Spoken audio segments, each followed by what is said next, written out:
Very Mr. Paul, heartfelt.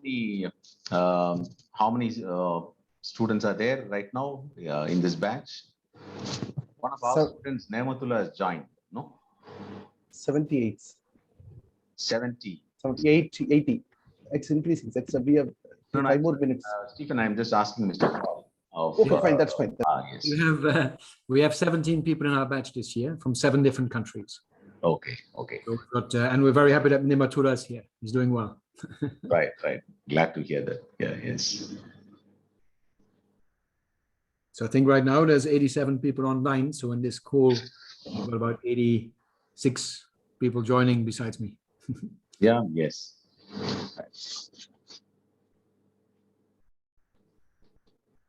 Thank you so much, all the participants, for joining. We'll begin in another 5 minutes. If you can please switch on your videos.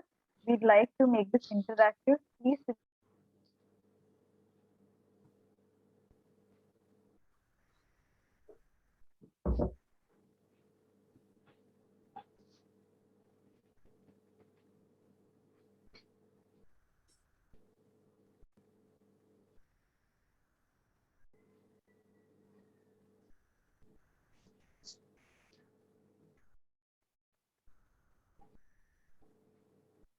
So the students where are they located now? Are they all over India, or is it close to Madras? Or several of them are from Chennai and within Tamil Nadu, but quite a few are dispersed from all of them. We have students from Kashmir also. One student is from Kashmir. We have students from Delhi and other places also. So from this time, we have students from 16 states of the country. Nice. So how many total in total are in your course? In total, we have about 750 students in all the courses put together. We have about 9 courses, 2 undergraduate courses, and the remaining are postgraduate courses, ranging from social work, human resource management, psychology, development management, and social entrepreneurship. So that's a spread of courses that we have. What we started with Masters in Social Work, and we slowly branched off into allied disciplines. As you know, the demand for higher education is quite high, and more people are getting enrolled into higher education. So the demand for quality education is really on the increase. That's good. Yeah. We wanted to cater to that. Though our campus is quite small, we wanted to ensure that we could reach out to maximum number of students who want to pursue a good higher education. So that's a context in which we have started all these courses. In fact, now this year we are adding one on Masters in Social Work with focus on disability and empowerment. Very good. Yeah. So that's something we have been we have felt the need to do something in the area of disability. So that's something that we are starting this year. First year it will be common, but second year they'll branch off into the focusing on disability studies exclusively. So all their field placements and so on will be related to disability related organizations. So, and eventually we also want to gradually in future start something on care of the elderly or care of the older persons. That's something which is still not there in our campus in a big way, though we often do some courses and small certificate programs related to that. But that's something that we want to work on also. Very good. Very good. So that we are able to cover the major stakeholders as such in the community. Very good. Yeah. I'm sure in all these sectors, there is a lot of scope for entrepreneurship, social entrepreneurship in particular, where there's a lot of demand for people who can start organizations to work in those particular sectors and work on those areas. So that's also our interest in sessions like this, in interactions with you and similar people, where we want to see what are the possibilities our students can explore in terms of working or in terms of starting something and giving shape to their ideas. Very good. The world is in a crisis, and there's plenty of people required to make a difference, and that's where we have to work on. Yeah, that's right. Kashwa, I think now it is shortly, it is 10 short, so 11 short. Yeah. Can we start? Yes, Yes. Yes, sir. So we have around 157 participants. Thank you so much, all of you, for making time and coming and joining us for this talk on leadership for social change, which will be addressed by Mr. Paul. I would request our principal of MSSW, Mr. Radha Samuel, to please come and give us a welcome address. Okay, very good morning to all of you, and a very, very warm welcome to all those who have assembled here, and particularly to our special guest, Mr. Paul Kronberg, who is a co-founder of Kantari, an organization that is situated in Trivandrum, Kerala, which works exclusively on creating change makers, creating people who can make a difference, on training them, and probably someone will introduce Mr. Paul, and he will also share his journey with you, so you will learn a lot. But what I want to share with the audience is we have one of the fantastic human being before us who has traveled widely and who has dedicated kind of his life to the welfare of the others, and his long years of work with the visually impaired in Tibet and all that. So it's amazing journey to listen the amazing journey Mr. Paul has gone through. It's an inspiration for all of us. So that's the context in which, and we are really privileged, Mr. Paul, that you have agreed to do this for us, and you have joined this morning. And we want to extend a big welcome to you. And I also want to welcome our Professor Injodi, who has joined us, who was interacting with Mr. Paul and Kantari to establish a continuous relationship with Madras School of Social Work. A warm welcome to you, sir. And I want to welcome Professor Stephen, the head of the Department of Social Entrepreneurship, and the Institute's the Innovation Council members, and all those who are part of this program, and the host, Kashfa, and faculty of social entrepreneurship, plus a big welcome to other faculty members who have joined, and our own dear students. In fact, before us, we have now about 200 plus students who are potential change makers. I would like to see all of them as potential change makers, and all of them have some kind of a vision, some kind of a desire to do something. I'm sure they're going to get a spark in the session that could fire up their desire to do something for the community and for others. So with this, a big welcome to you, Mr. Paul, and all the others. Yeah, thank you. Thank you. Okay. Thank you so much, Principal Sir. I would now call upon our social entrepreneurship student, Mohana, for giving out the guest introduction. Thank you, ma'am. Knighted by the Queen of the Netherlands for his work, the multi-award-winning social change engineer Paul Kronberg is a warm, uplifting, and deeply compelling speaker. He is the co-founder and co-director of Kantari, an immersive training program that equips participants who have overcome adversity with the techniques, methods, and ideas needed to start up and run effective, relevant social projects all over the world. He has worked 19 years in Tibet, where together with his partner, Sabriya Tenberkin, he set up the first school for the blind. Since 2009, they began to provide skills and tools for social visionaries from around the world who came from the margins of society, so they can start and run their organizations. In the past 11 years, Paul and his team has trained more than 226 change makers from 48 countries, which has resulted in 130 plus organizations positively impacting the lives of thousands who are positioned on the margins of society.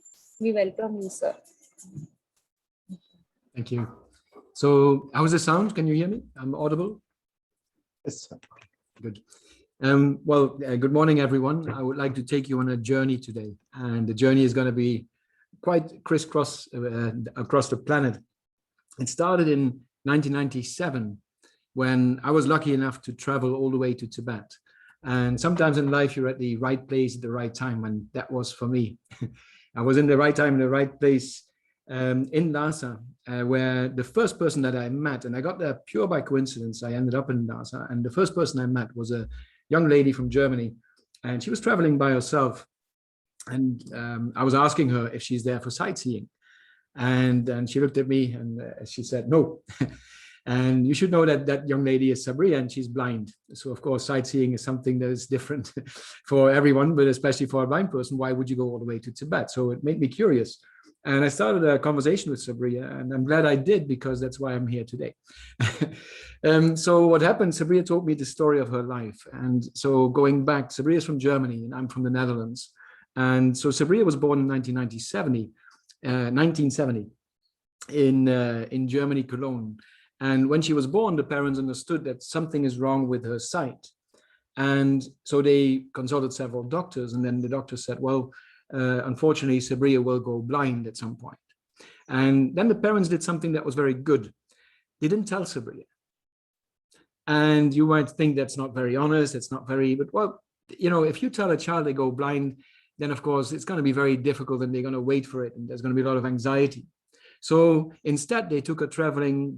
With the sight that she had left, they did a lot of painting, colorful, you know, they trained her in a lot of colors. And slowly but surely, Sabria was going blind, and then she went to a regular. But there she was bullied because she's different. And I see several of you have glasses, and you might have been bullied at some point because of your lack of sight as well. And of course, if somebody is different, the regular people, normal people, I don't think there is anyone that's normal. We're all unique, right? We're like everybody else. We're all unique. And that's a good thing, right? And we should celebrate that uniqueness. But for Sabria, she was bullied. And at some point she said, you know what, I can't stand this anymore. So she dropped out of school for a few weeks and she stayed at home. She was hardly speaking. And luckily for Sabria, her parents are artists. And so her mom is a theater director, like a children's theater director. And her father is a concert pianist. And he was also a philosophy teacher. And luckily for Sabria, he was reading books to her. Not the choice of books that she would have made. He wrote books or he read books to her that were of his interest. And at one day, he picked up one book, and it was about Angela Davis. And Angela Davis is the woman that started the Black Power movement in the US. And she changed the lives of millions of Black people around. There were 3 words that made that change happen. You heard these words. I'm sure you heard these words. Black is beautiful. Right? And it did change the life of millions of Black people. And see, I'm white as it gets. Look at my skin. It's terrible. Yesterday I was in the sun. Now I'm looking red. And what we don't understand, we Westerners, we like to come to India because you got something that we in Europe hardly have, and that's sun. So we come here to get a tan to look like you. And what do? You run to the shop and get fair and lovely. We don't get it. So you are you, and you're unique, and you should enjoy that uniqueness, and we should celebrate that. So for Sabria, when she understood that this lady, Angela Davis, was able to transform a concept of something that was seen as negative, something that was seen as inferior, to something beautiful. And at that time, Sabria was not speaking English all that well, but she understood that Black was probably equal to blind. Because if I ask anyone, what does a blind person see? Many people say black, darkness. And that's a myth, because a blind person sees as much as your toe in your shoe. It must be very dark in that shoe. But now take off the shoe, take off your socks. Your toe still doesn't see anything. It must be very light at that point, but a blind person doesn't see anything, so there's also no dark or light. A blind person sees what they imagine to see.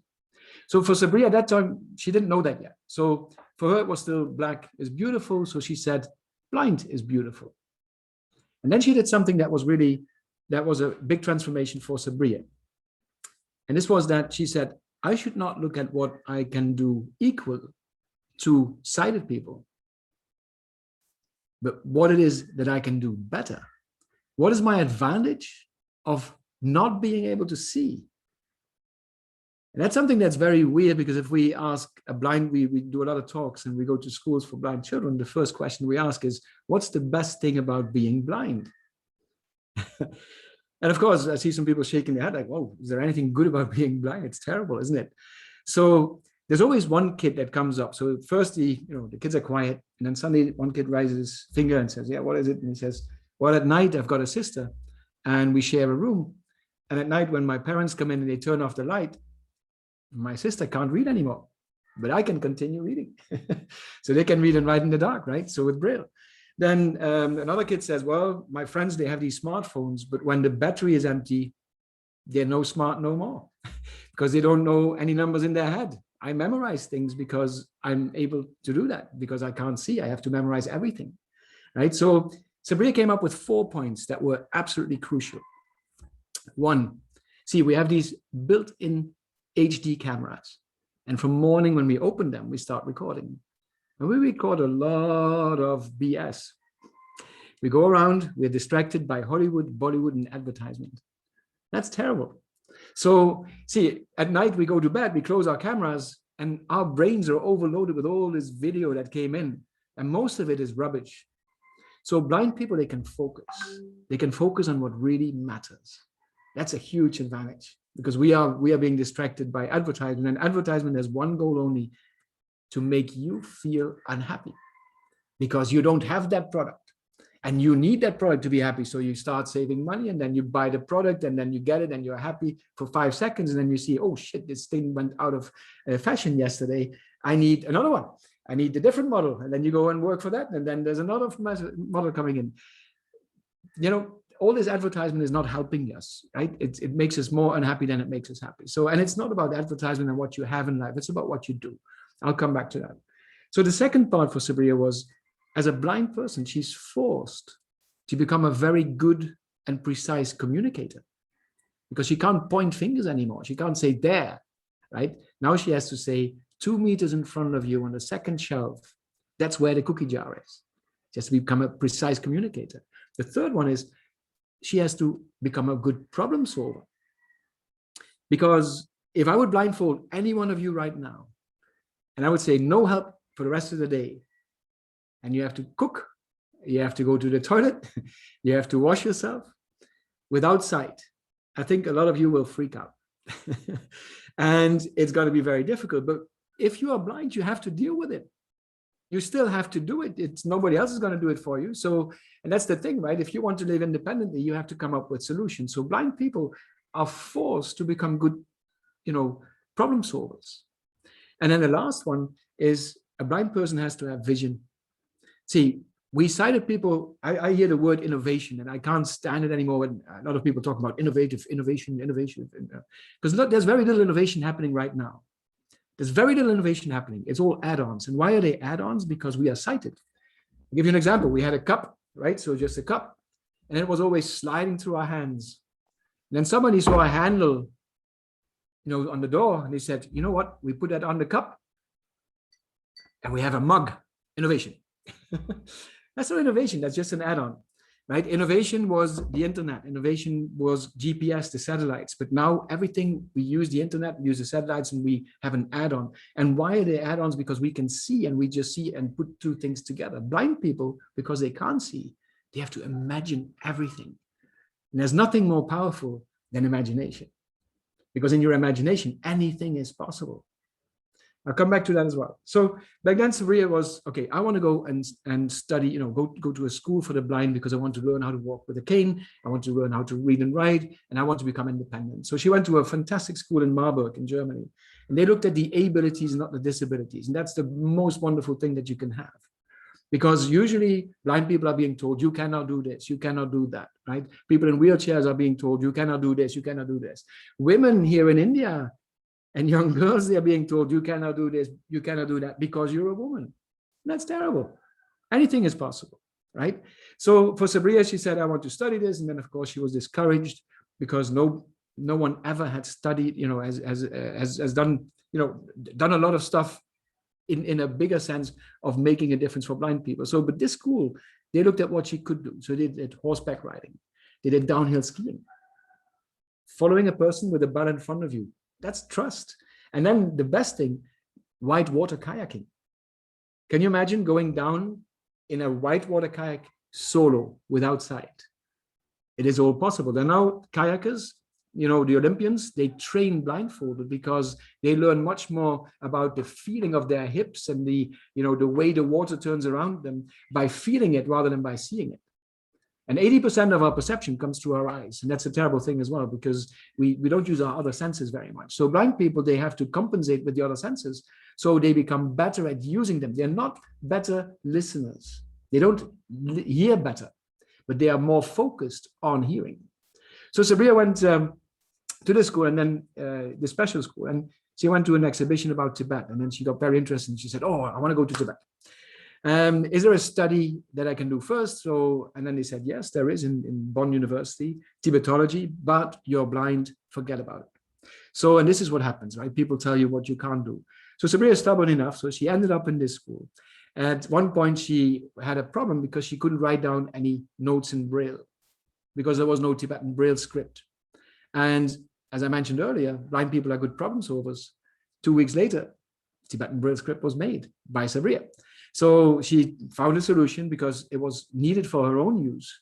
And then a scholar saw this. He took it to Tibet, showed it to the Tibetan, blind people there as well. They said, like, wow, this is wonderful. Who can come and teach?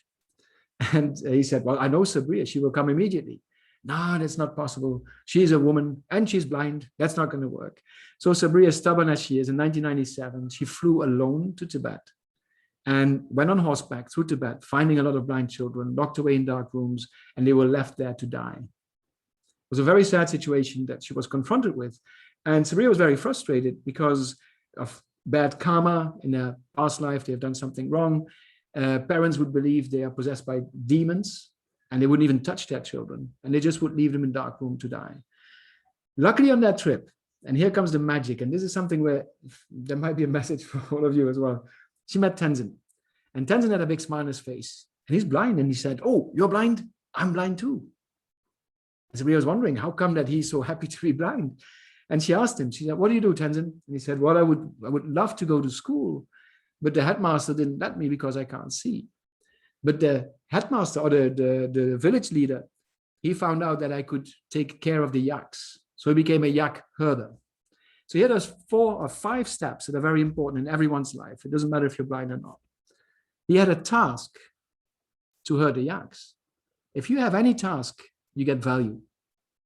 If you have value, usually your surrounding respect you. And once you get respect, that's where dignity comes in. Dignity. And then self-confidence can come. Unfortunately, I know lots and lots of people that never made it to the 4th stage, but they pretend to be self-confident. And here we come back to the advertisement. How do we do that? By a fancy phone, by branded clothes, by a big house, by a trophy wife, trophy husband, a big car, all this stuff to show off.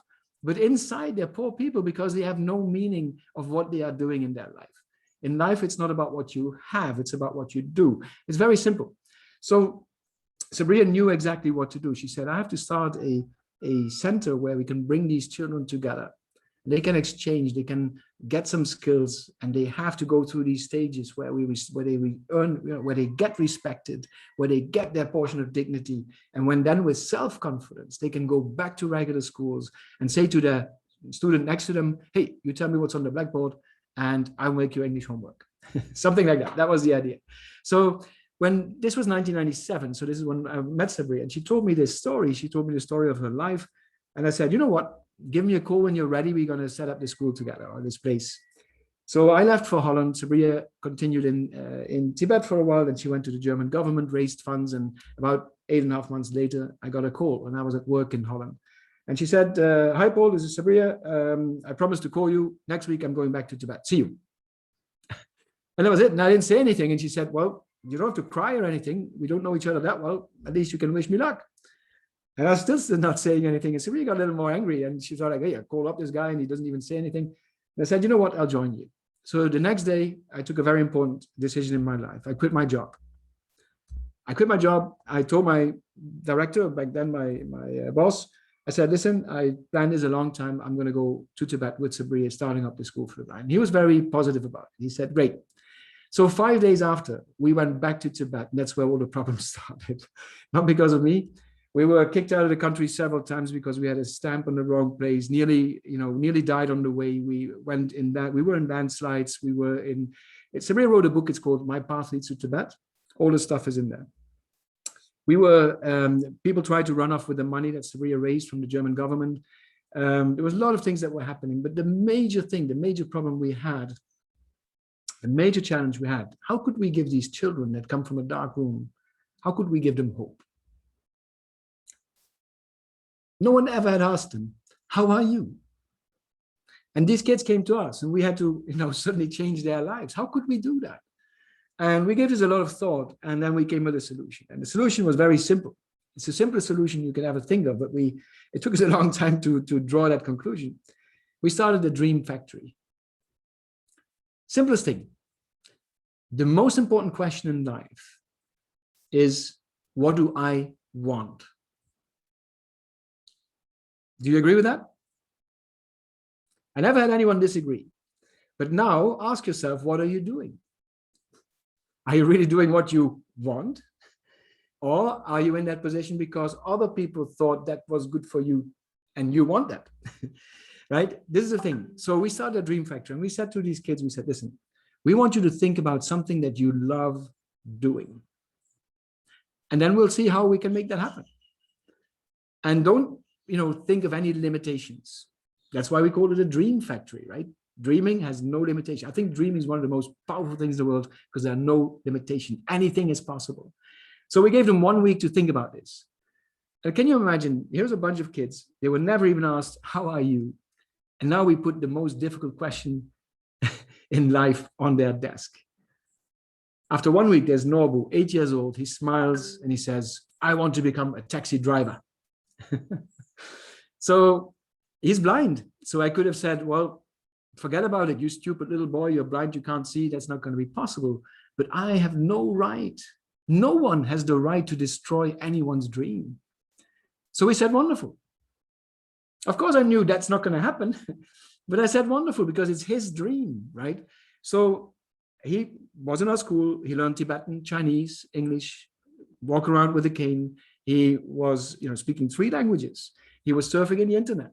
This guy is a smart little boy, right? 2 years afterwards, we had a new class coming in and we did another Dream Factory. And we asked him, so what about your dream to become a taxi driver? How is it going? And he said, well, now I realize the fact I can't see, maybe it's not so safe to become a taxi driver, but I can set up a taxi company and run it. 10 years old, 10 years old, right? Then he became interested in making cheese. So he never did that. But then 2 years or 3 years later, he became interested in making cheese. And he was the first blind person ever to fly in an airplane. And he didn't fly just anywhere. He flew all the way to Holland, on the other side of the world. He learned how to make cheese. He came back and he started our cheese factory. And now, this is about 20 years ago, he runs his own medical massage clinic and a restaurant. And he's successful. Why? Because he loves what he does. It's as simple as that. I have this sentence, if I have to, becomes I want to. That's where the magic begins. And my life slogan, my personal life slogan is, life is what you're happy getting up for. See, if you're not happy getting up in the morning, people always blame others. The whole world is at fault. It's never you, it's the whole world. But there's only one person that decides what the next 24 hours are going to be like. That's you. That's the power that you have. And I think the only equality that we have as human beings on this planet is that we all get 24 hours in a day. There's nobody that gets only 12 hours or 6 hours. The 24 hours is for all of us. But now it's up to you how to use these 24 hours in the smartest possible way, that when you have passed these 24 hours and you look back at the end of the day, you look back and say, like, yes, that was worth it. So it's fine. It's about finding, a bit of meaning in your life. See, right now I'm going through a phase because last February, on the 2nd of February, a tumor was discovered in my spine over 3 vertebrae. And that didn't look good. So I had to get it out. And luckily, 3 days later, I was operated here in the hospital in Trivandrum. And they took out the tumor. And they did a very good job because I can still walk, because they could have hurt something was in my spine, right? So it could have hurt my nerves. And then 2 weeks after that, I was picking up the result, and the result wasn't good, cancer. So I was at the hospital picking up my result, and it was non-Hodgkin lymphoma cancer. And it was very aggressive. So they said, we want to put you on chemo. And I said, when? And he said, well, as fast as possible. I said, let's start. So 1 hour after, I was on chemo. And I didn't even have time to inform Sabria. So I was informing Sabria while having the chemo. So now I had 6 chemos already. That's done. And right now, today, I have to go to the hospital again for radiation therapy. So it looks good. So I'm sure I'm getting through this. And luckily, I'm very grateful to be here because I have access to healthcare and very good healthcare. Right. So, and I was able to do every day in the morning, I was still able to do what I love doing. And that's this work. Right. So we run this organization and that's our life. It's not, we don't have private life. We have this life, and that's great. So, coming back to the story in Tibet, so Sabri and I, we sat together and we said, what are we going to do the next 4 years? So we said, we're going to start 4 projects. One is a preparatory school for blind children. We're going to have a vocational training farm with lots of different professions for blind people, animal husbandry, market gardening, kitchen management, baking bread, making cheese, knitting. We had medical massage, lots of professions that were not done with blind people back then. This was 2000, right? So, and then we said we're going to have a Braille printing press where we print Tibetan, Chinese, and English Braille books so that kids can take these books to regular schools. And we're going to have a very important project. This is a self-integration program.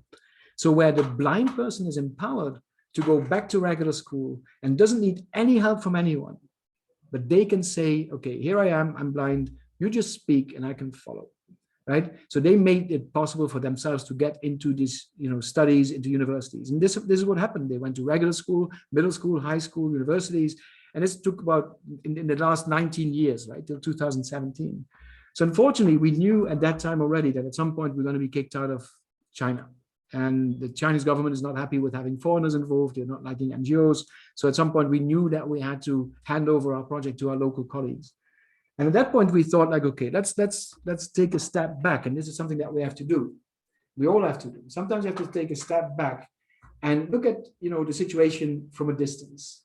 And so we zoomed out and we saw a little planet, right, from a distance. And then we looked at our planet and we looked at the news.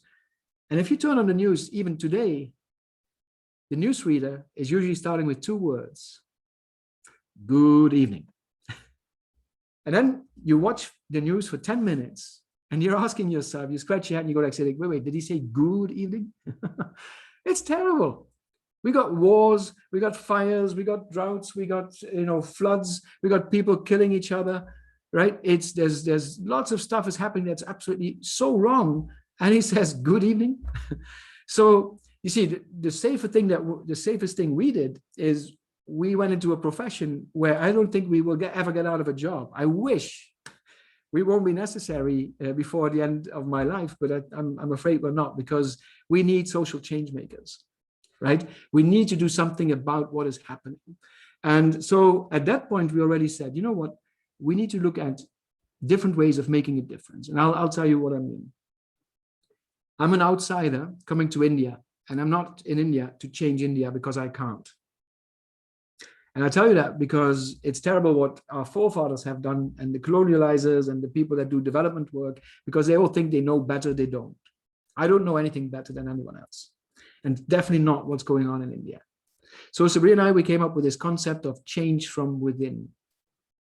The only reason why we are here in Trivandrum is that this is the center of the world. And you're pretty close too in Chennai, but we are the center of the world. Sorry. So I see disappointment already in some of your faces. So why are we the center of the world? If you look at the world map and you see the south of India, and you put a dot there, and then you draw a circle around it and you enlarge that circle, then you have Australia here, Asia here, Europe here, Africa here, and what's in the center? Trivandrum. So, and that's where 6.5 billion people live. So population-wise, we're in the center of the world. So this is a good place to be. So, and we came here with the goal to create this change from within approach. And what do we mean with change from within? The traditional way of development work is that the helper, right, the Good Samaritan comes in and will help somebody because they feel that they are better off than that person that needs help. And that's something that we have a problem with. Because we believe more in a change from within, that is that somebody from within a community says, we need change. So Sabri has a wonderful example. Sabri is standing with a white cane on the side of the street. So she's the developing country. And here comes the helper, sees this poor blind woman standing on the side of the street. And of course, he or she thinks that, this lady needs to cross the street. So without asking, Sabria is being grabbed, carried across the street. Halfway, Sabria says, "Excuse me, I was waiting for a friend." And then the helper lets Sabria there in the middle of the road and walks away. So Sabria, after being helped, is in more danger than she was before. And that's the wrong approach. So we said, listen, I'm not in India to change India. Sabria is not in India to change India. The only reason why we came here, we're in the center of the world, and we bring change makers to us. We give them the tool and skills so that they can go back and create a difference from within their society, where the change that is needed is initiated by them. They are part of the target group. That's the most important part. They are part of the target group, right? So I'll give you a few examples of people that we work with, because we work with very special people.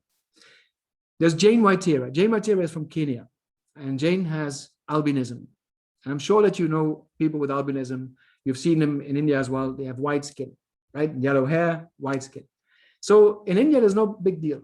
But in East Africa, they're being killed and chopped up in pieces, and their body parts are sold as good luck charms. That's happening today, right? A hand goes for $75,000. So, and politicians believe that there is some special power in owning a body part of a person with albinism. So they have a finger of an albino in their pocket, and that's why they believe they win the elections. And that's why they also don't stop the killing of people with albinism. So who can stop the killing of albinism better than a person with albinism? So we got Jane Waitera. She was here in 2009. She was one of our first batch here in Kerala. And she went back to Kenya. And 4 days before she went back, a 4-year-old girl in her village with albinism was killed. And we said, we can't let you go because you're going to be next. Next week, we're reading in the newspaper that you're being killed. And she said, I've got to go. I have to stop this. I'm one of them. She went back. She couldn't go out without a bodyguard. Still not today. She can't go out without a bodyguard. So, and this woman has made it happen that the rate of killings have went down, because she talks about, that there's nothing special about being a person with albinism. It's just a lack of melanin in your skin. But it's because of superstitious beliefs that these people are being killed. Another woman is fighting female circumcision in East Africa. We've worked with ex-child soldiers from Liberia and Sierra Leone. And some of them, they were drugged up, not the guys that were here, but some of these child soldiers were drugged up and they had to kill their own parents. Can you imagine? So now they are running projects where they are training ex-child soldiers with skills other than killing people to make a living. We have Nimatullah, who was at your place, right? So Nimatullah is from Afghanistan. He has muscular dystrophy, and he knows that his muscles are decreasing. And he learned how to swim in our lake. I'm just pointing this way because there's a lake here. And he learned how to swim here, and he's going to use swimming for people with disabilities like himself in Afghanistan, and for people that have lost limbs because of the war and the bomb blasts that have been there. And of course, he can say, I'm one of you. I can't walk properly, right? I have this disease. So again, it's a change from within. And the last one I want to share with you, and this is something that is very key, I feel, is, see, the world is in crisis and we're looking away. Most people are looking away because it's uncomfortable. And they have this, this feeling that, what can I do? What can I do to make a difference, right? They feel powerless. And I think, please, any one of you can do so much, right? And I'll give you an example. Anumutu is from Pondicherry. Anumutu was 5 years old when his father died, and he became a child laborer. And he had a terrible youth, hard work, hardly any food. And luckily with 11, an NGO picked him up and put him to school, and he became a graphic designer and a photographer. And Anumutu lost his heart to the homeless people in Pondicherry. And so he started taking care of them, and several of them died in his arms. And nobody would help to bury them. People would look away. So then he came here to our center, and we asked him, we said, listen, Anumutu, you have not been homeless. You were poor, you were in a terrible situation, but you have not been homeless. So you're still an outsider. It's not the change from within. And guess what he said? He said, I'm going on the street. I'm going to try this. So right when the storm happened, or the what was it, the typhoon that came in 2017, right before Christmas, he went on the street. He went to the railway station here in Trivandrum. He informed the police that they should not arrest him and they should let him be for a couple of days. He wanted to test what it means to be homeless. So then he came back 3 days after, and he was sitting at this very desk, and he was crying and crying. And I said, "What happened?" He said, "Well, I've never been so hungry, so thirsty, and so cold." And I said, "Was that a problem?" He said, "No, that was not the problem." He said, "I became invisible. That was the problem. My dignity gone." On average, there are 3,000 people walking through that railway station every hour, day and night. At that time, right now with COVID, it's different. He said, and nobody saw me. So these 3,000 people every hour walking through that railway station decided to look away. I always say you're responsible for what you choose to do, but you are also responsible for what you choose not to do. And that's where the problem lies. That's where the problem lies, I think, in the crisis that the world is in. We often believe that somebody else will clean up the mess, right? Somebody else is responsible. It's not. We are all responsible. It's and if only, I did a talk 2 days ago for All Saints College, and if only, because somebody said, what can we do to get more involved to make a difference? And I said, listen, it starts, you don't have to go far. Ask your neighbors. In the morning, ask your neighbors, how are you? Imagine a world where everybody would ask their neighbors how they are. That would be a different world, right? It's as simple a thing, as simple as that. You don't have to go all the way across the world, to do something to make a difference. So for Anumutu now, he runs Snehang, which is a program that takes the homeless off the street, and he tries, to give them jobs in different kinds and spaces. But mostly what he does, he gives dignity back to those people. And that's what it's about. Dignity plays a huge role. And without dignity, no self-confidence. Without self-confidence, without real self-confidence, there's nothing you can do, right? Because pretending to be self-confident, unfortunately, the social media is a terrible tool for that. Because everybody's posting about me, look at me, look at me, look at me, nice food, look at me, nice dress, nice music, nice dance, whatever, me, right? And I think in the crisis that we're in right now, in the COVID crisis, one thing has shown, and that's a very dangerous development, is that the I has beaten the we, right? The I has beaten the we, and we have to come back to that we, because one thing we should realize is that we won't be able to make it as I. I depend on everybody else. That I'm sitting here today, I depend on all of you. I depend on a team of people here. For the food, we depend on farmers. For the water, we depend on people that make it happen, that we get access to that water, right? For electricity, there's somebody producing electricity. If I would be alone on the planet, that all would not be there. So we have to go back to we. I think that's a very important part. And one thing, and so I'll wrap it up here so we have time for Q&A. But one very important message, I think, if there's nothing else that to think about from this talk, I want you to take away one thing for yourself. And see, in your case, I think you're already pretty good because you're in the social work. And I think most parents in India, they're pushing their kids into engineering, right? Or IIT or IIMs and all that stuff, and they start spending their money before they even have finished their studies, right? So I think you're already in a position where you probably have made the choice to go and do the study that you're in.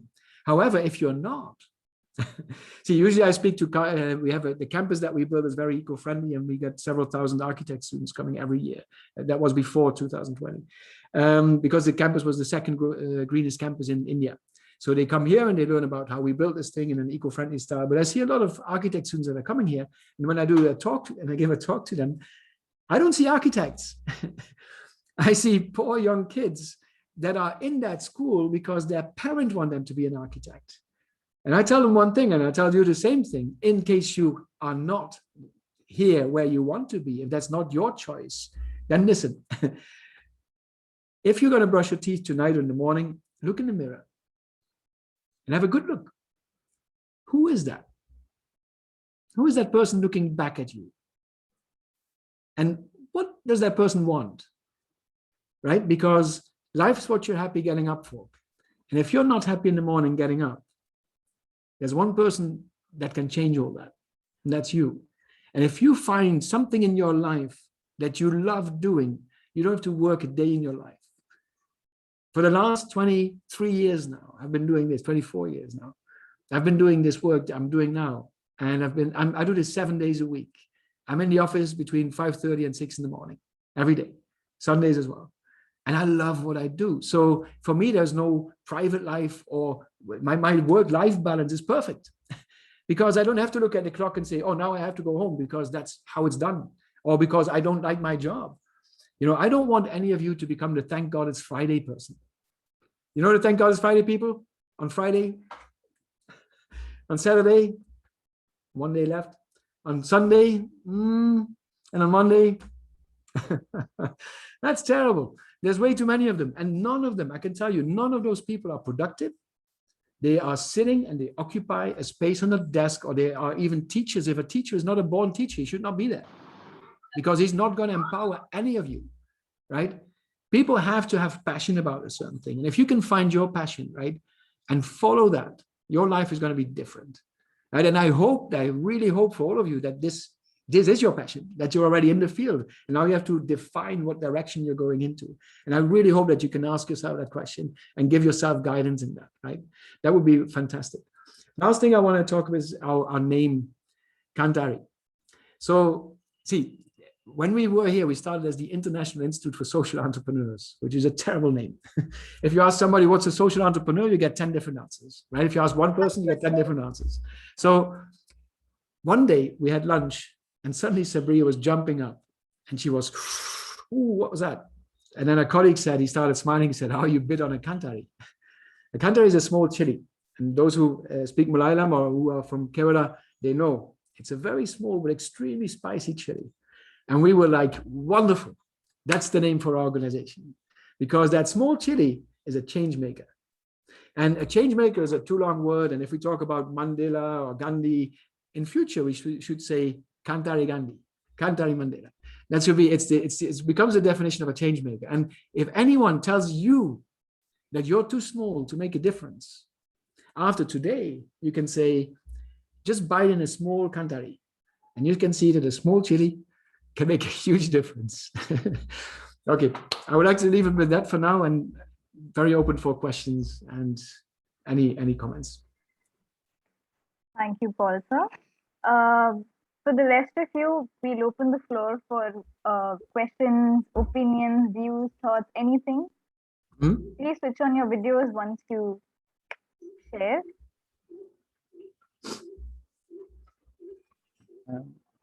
Yes, Paul, very good morning.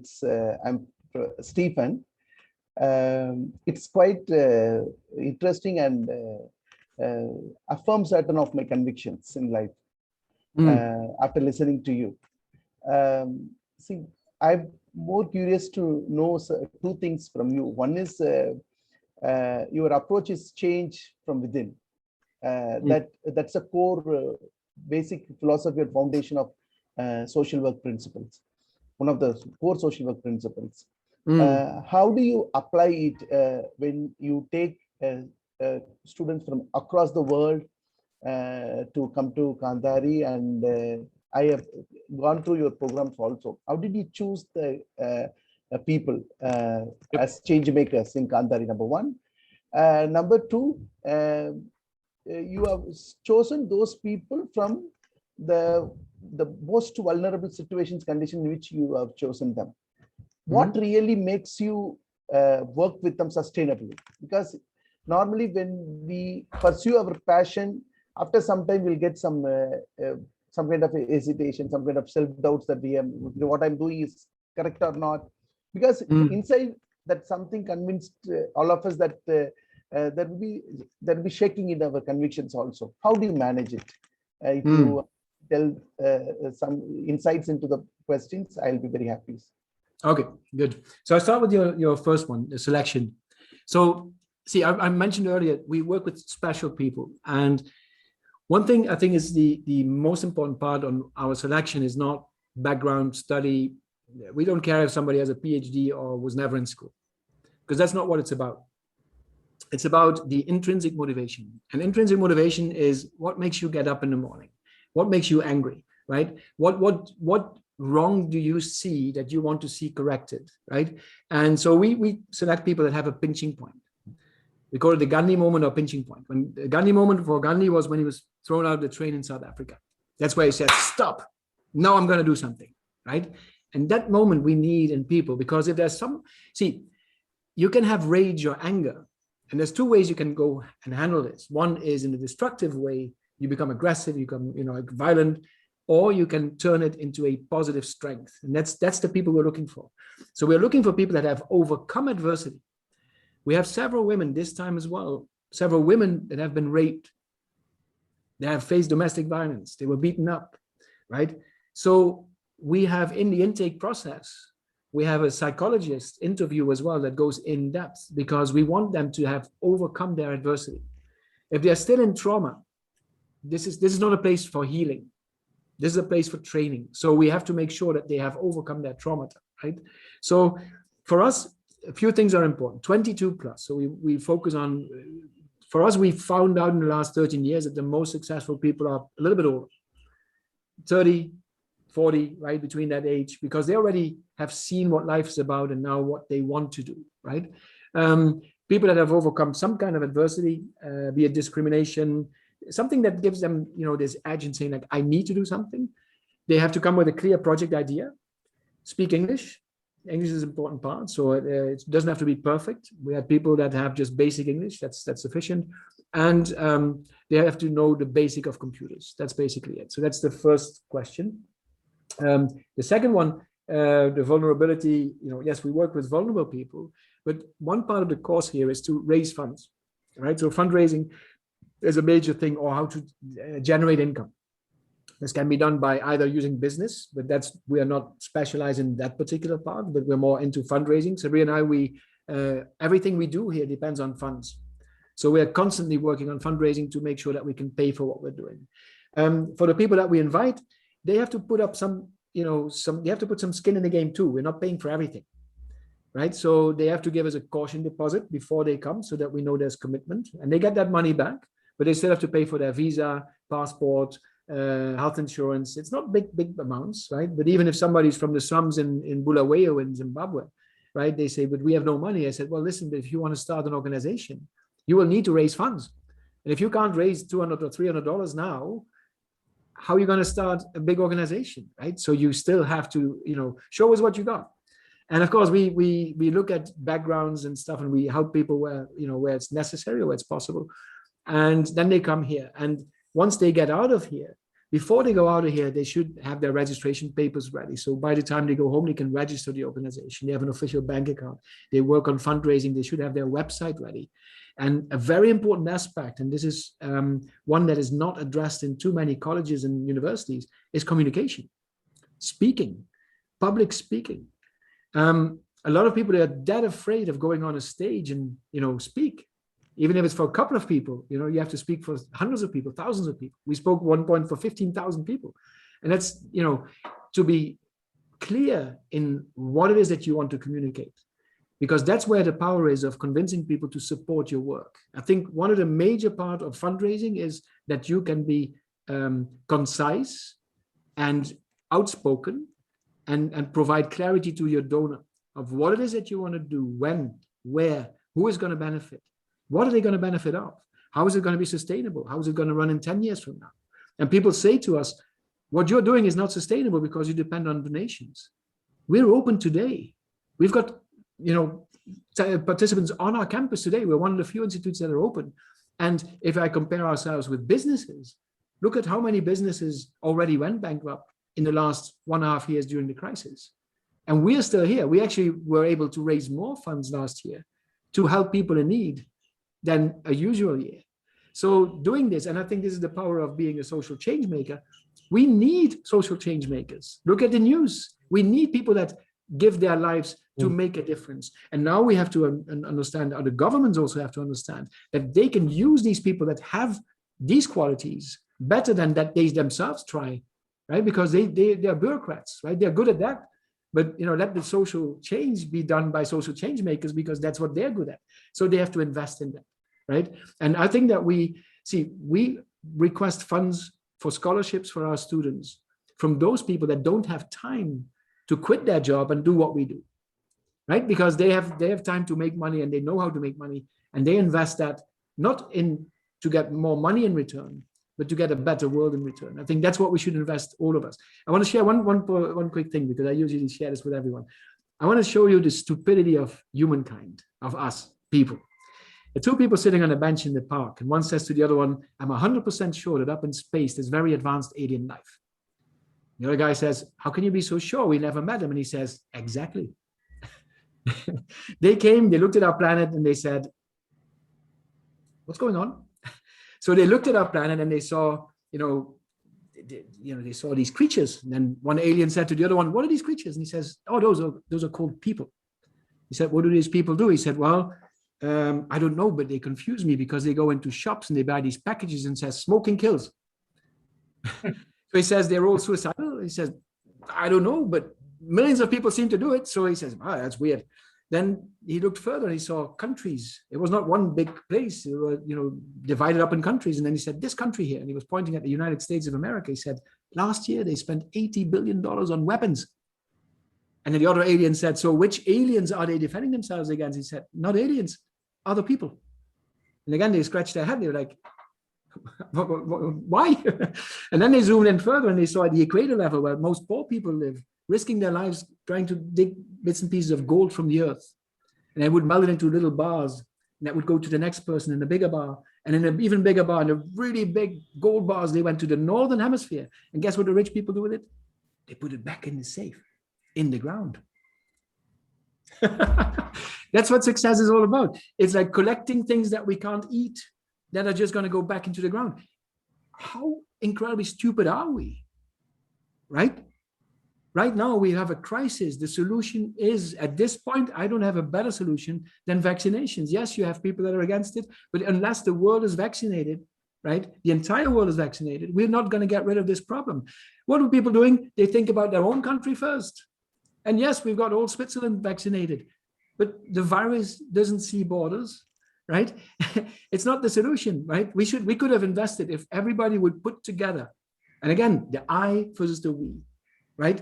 The I presidents, or the countries thinking about themselves instead of all of us. It's all of us, right? So the stupidity of humankind, that's one thing that I'm really drives me wild. But that's also a good driving factor to keep doing what I'm doing. Okay, sorry, it was a long one, long answer. Next one, I'll keep short. Yeah, it's great. Yadindra, you can go next. Sir, can you hear me? Hello? Yep, I can hear you. It was a very nice session, sir. Thank you for that. I have a question. Like you said, we have to change that I from B. So for changing I from B, I believe that trust is one of the important aspects that to change I into B. So, but in today's world, I come across more people saying that never trust no one, blah, blah, blah. Because their experience, one bad experience, they say like, never trust no one, never trust no one. So what do you think? I have some answers I say them some answers, but they again say, no, trust is nothing. There is no trust, there is no love. Love is fake and trust is fake. So what do you say to them, and how can I reply to them? Okay, I see there's 244 people on this call I'm seeing now, right? 243 people are here. So besides me, that's 242 people that today already can start with showing that you can be trusted. That's a big start, right? Because you already can start, or you say, okay, I'm going to trust the persons that I meet first before judging them, not to trust them. See, this is the problem that is happening in the world. I do believe that 99.99999% of the people are good people. And that's that's not, it's based on a very simple principle. If you have a normal functioning, well, what's normal, right? But if you have a decent functioning brain We are born with love. We're not born with hate. We're not born with fear. Fear is implanted in us. Somebody says, see, a baby starts fearless. Look what babies do. They put everything in their mouth. Everything. They stick their tongue in the socket for the power. Till mommy comes and says, dangerous, dangerous, dangerous, dangerous. And then fear comes in, right? So, and we created this fear thing in such a bad way that now we are more afraid when there's a terrorist attack than going into a rickshaw or walking across the street. The chances that you die going across the street or being in a rickshaw are millions times higher than that you die today of a terrorist attack. But yet fear does that with us, right? So now, my conclusion of why people are good people, if you have a normal functioning or decent functioning brain, there is a conscience. And people with a conscience, they question what they do. And guess what? If they do something that is seen as good and accepted as good according to ethics, they feel what? Good. If they do something wrong, according also to ethics, they feel shit. They feel bad, right? That's where, so the people that don't have a decent functioning brain, I think that's a sickness more or less. They can be, incredibly rude and crude. And I don't want to mention many, but I think there's somebody that doesn't have a very big conscience and who lived in the White House for the last couple of years. I guess you don't know what I mean, right? Because he didn't seem to care about other people. He was only caring about me. So I think all of you, right, who are on this call today, try to look first at the good of people. And you will see, if you do good, good will come back to you. If you smile at the world, usually you get a smile back. And the few people that don't smile back, well, that's not your problem. That's only a few. I hope that answers your question. I hope. Well, good afternoon, everyone. Paul, it was nice. I've spoken to you, but nice meeting you across. Nice hearing to you. I'm thankful to Dr. Raja, Anthony Stephen, and the entire team for initiating this program. And Paul, I'm sure you have ignited many youngsters. And those of you who have not tried must try the bird's eye chili. Have a bite of it, and then the change will start. Whether it's from within or outside, you will know that. It's very pungent, and that pungency really triggers off. Thank you so much, Paul. We'll be in touch. Okay, Thank you. Thank you, everyone. Bye. I think, yeah, we have a few questions also. Yes. Two questions. Okay, sure. We have few questions. You can go next. Yep. Simran? Yeah, I'm here. Good morning, sir. Truly inspired by your journey. My question to you is, I'm aspiring, or I do have a motivation to be a social change maker.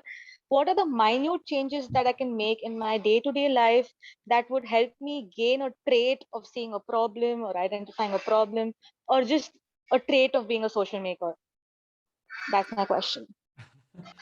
See, I don't know much about your background and everything, but I think what you could do is, all right, there's this exercise, and I think it's a great exercise for all of you to do as a group as well. It's called the Wheel of Ignorance. I'm not sure if you heard about this. It's see, I had 3 siblings, and we had a bakery, and we had a bakery, like nice pies, and sometimes a pie would accidentally fall on the ground, and then I would ask my mom, hey, we can still eat it, can we share it? And she said, yeah, fine, go ahead, but the one who cuts picks last. So guess what? There's 4 children, there's a round pie. Guess how it was cut? Perfectly in 4 pieces, equal pieces, right? Because the one that picks last could come out in the worst situation, right? So you could get the smallest piece.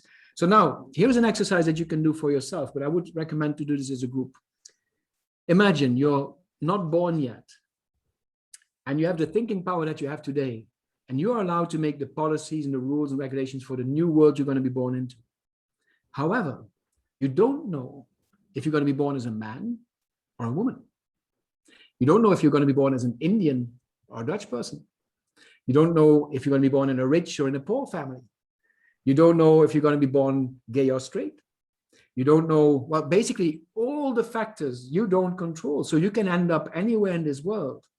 So now if you have to make the policies and the regulations, guess what? It's like cutting that cake. and you have to pick last. So I do think that the policies and the regulations are going to be much more fair than what we have currently.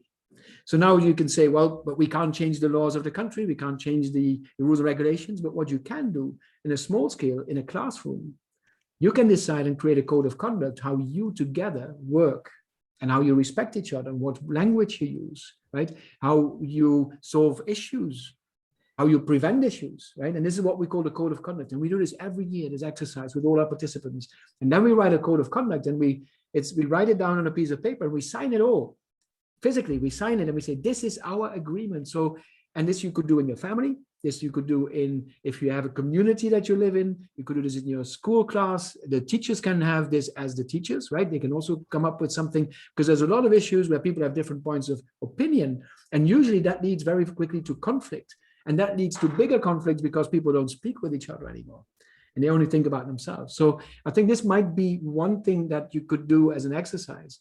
And for yourself to say, okay, what is it that makes me angry, and what change do I want to see, and what would be the most just way to go about that? And I think you find plenty of points that you can work on a daily basis. I get angry about lots of stuff, so that keeps me going. So I think you can find definitely. I'm sure that you find some stuff that you say like, that bothers me, and I want to make a difference. Thank you, sir. Looking forward to it. Good luck. Thank you, Simran. We'll take 2 more questions and then conclude. Sure.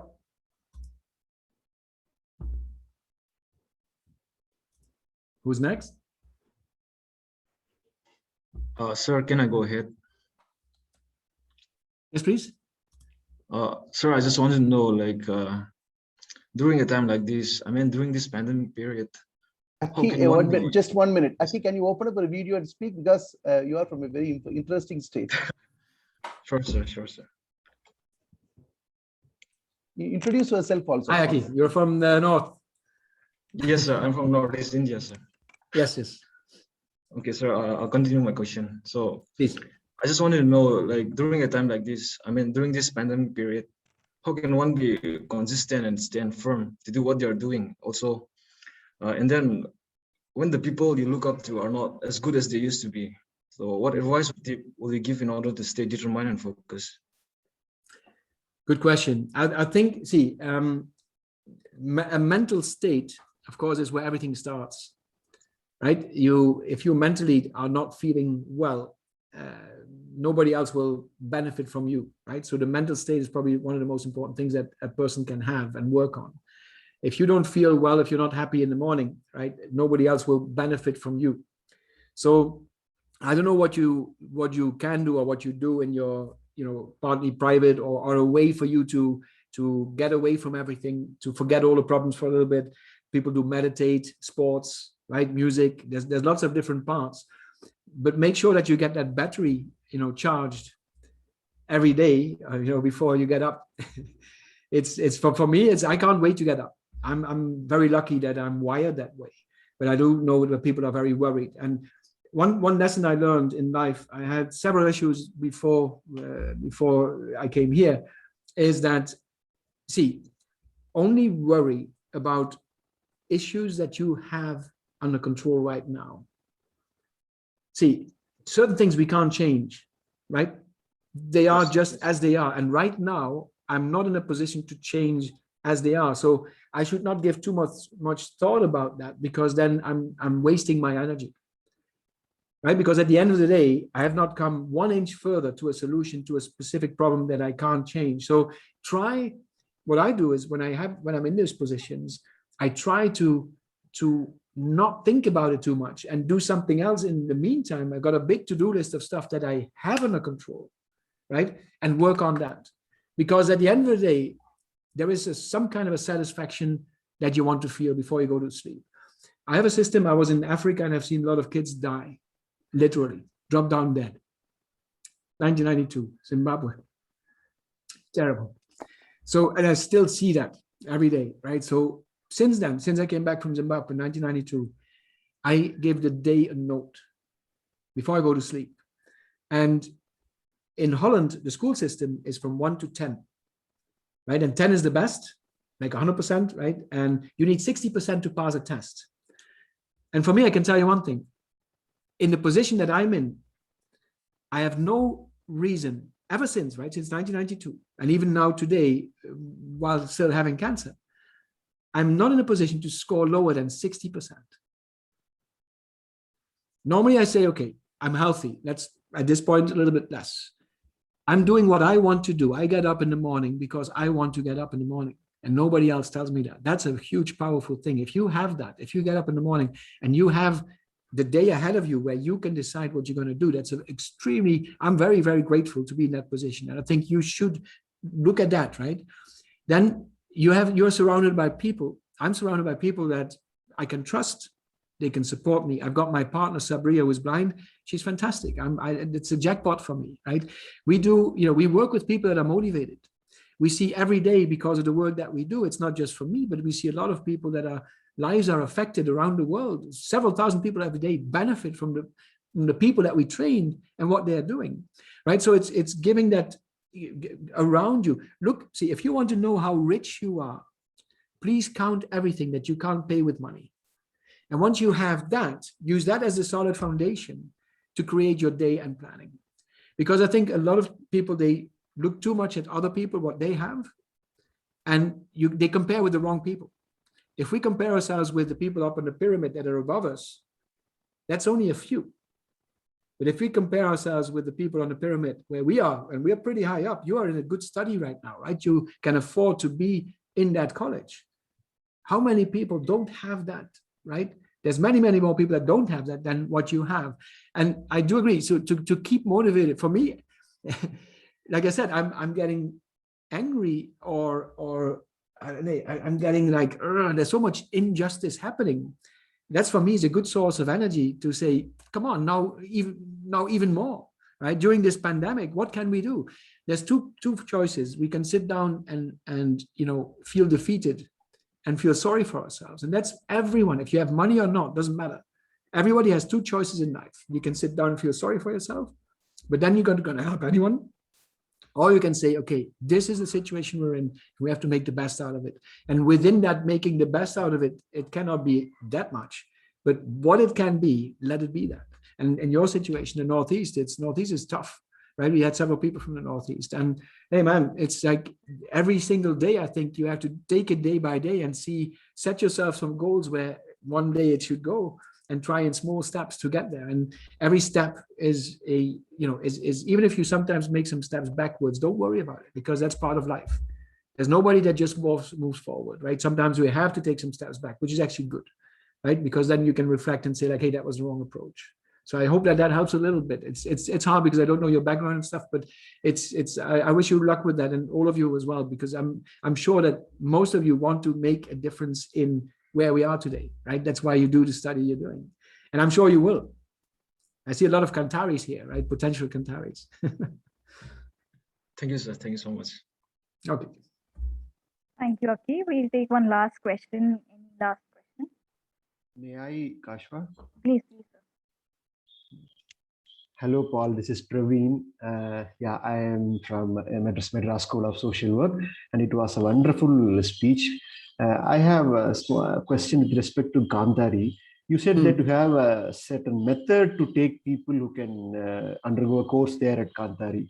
Okay, but does that mean that you're able to attract all the potential people to come to Kantari? Or if that is to be the case, is there any method that you follow to attract potential people? Well, today is one. I hope that today some of you might have gotten an interest maybe to see Kantari as a potential future course to come.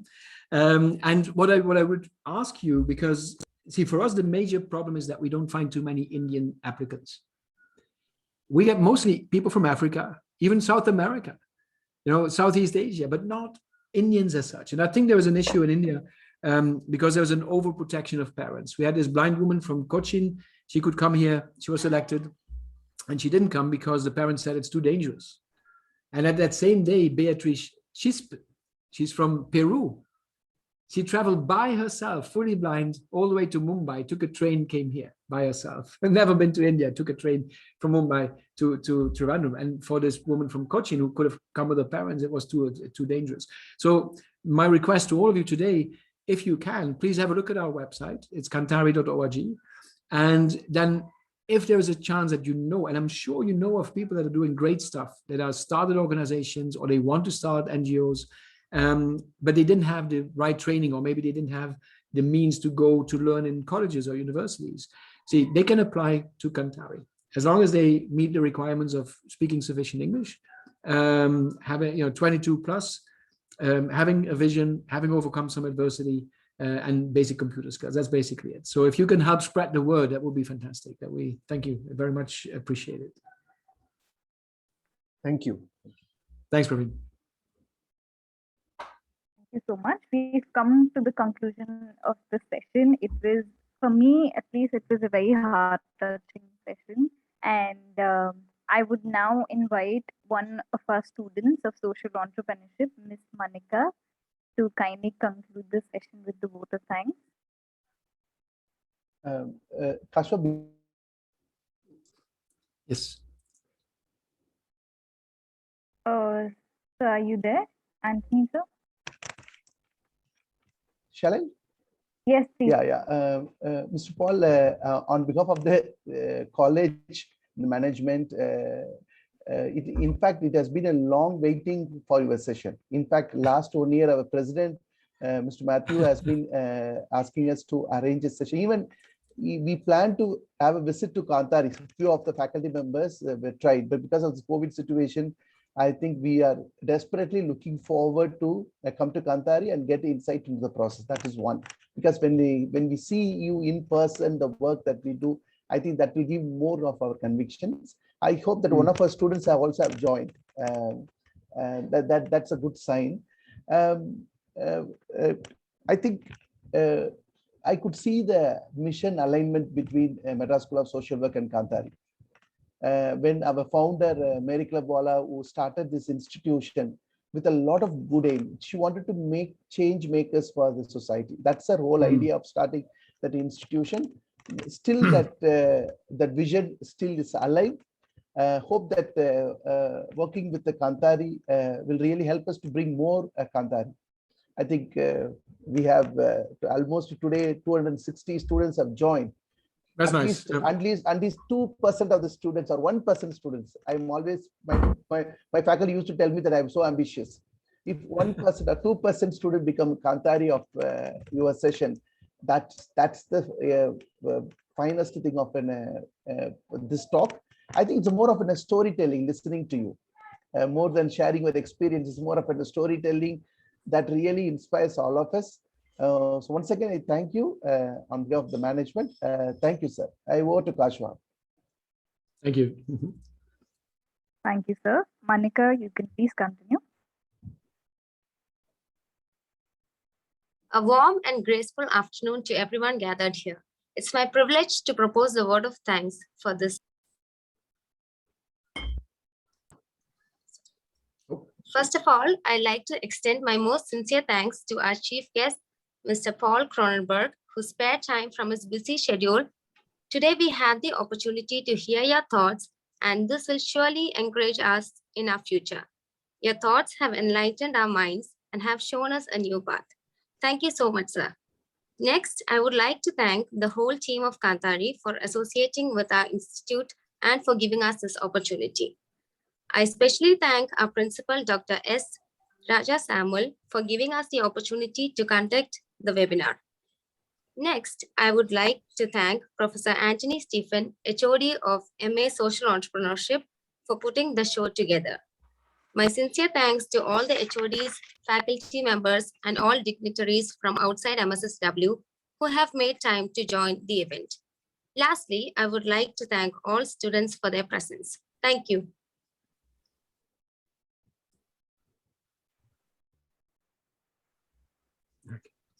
Thank you so much, sir. Thank you. Okay. Thanks, Mr. Paul. We are excited to visit Kantari very soon. Perfect. Thank you. Bye-bye. Stay safe and healthy, everyone. Be careful. You too. COVID You is too. not over You yet. too. Please. Okay. Thank you.